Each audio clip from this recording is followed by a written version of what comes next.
Creative is a brand I grew up with. In the old days, I had a 3D card from Creative that had a PerMedia 2 chip, which was awesome at the time. And then we had the Soundblaster 16 sound card that allowed us to do so much more with our humble PC. This takes me back to 1995, the good old days.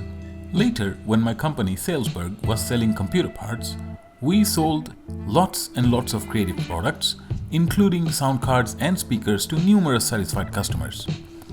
There is a reason for mentioning products related to audio, because in this video we shall be looking at their latest Bluetooth earphone. How do they relate to the old days? Well, let's find out. Creative sent me their latest release, the Outlier One Plus.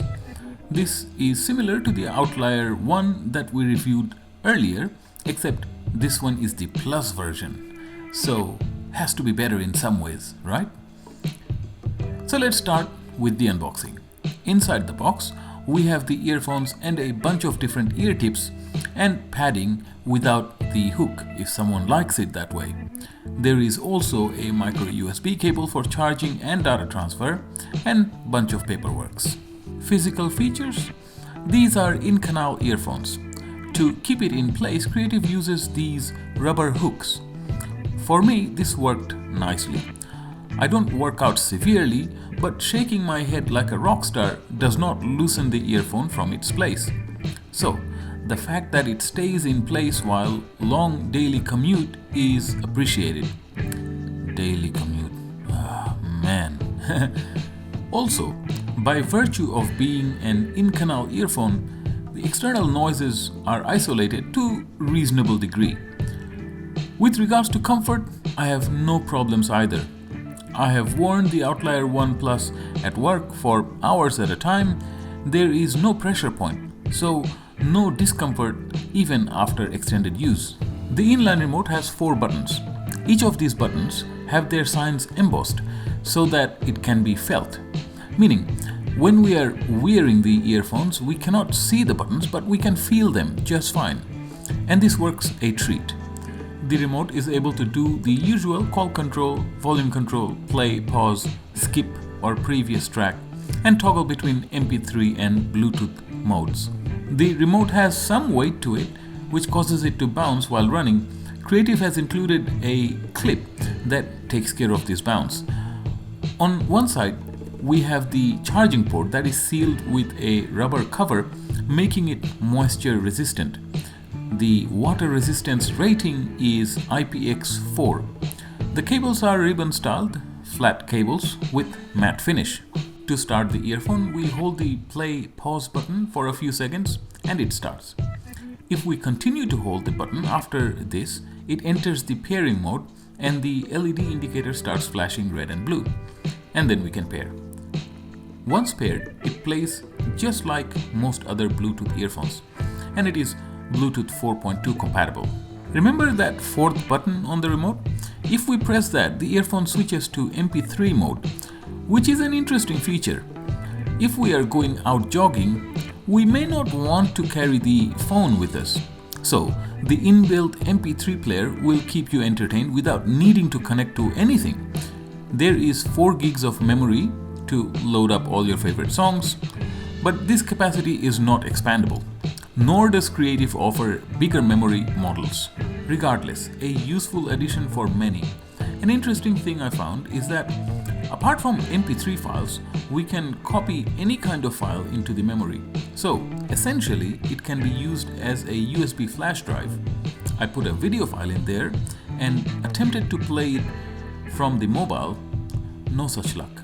The system, meaning the earphone and the Creative Soundblaster app, together can only play audio files. This brings me to the Creative Soundblaster app. It is very basic. It allows you to choose Bluetooth or MP3 and control your audio playback. In other words, all this we could do from the remote anyway.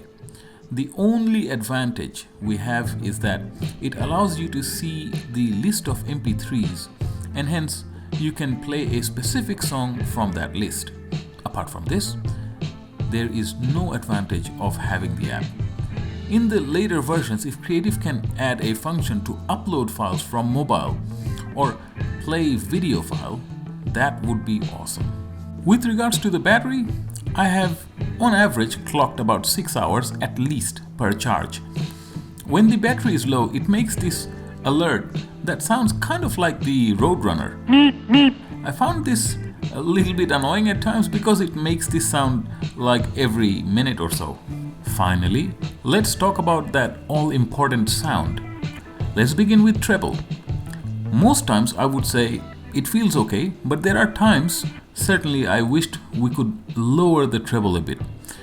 Just a little bit, and things would be good. Next, the mid, which I will call serviceable.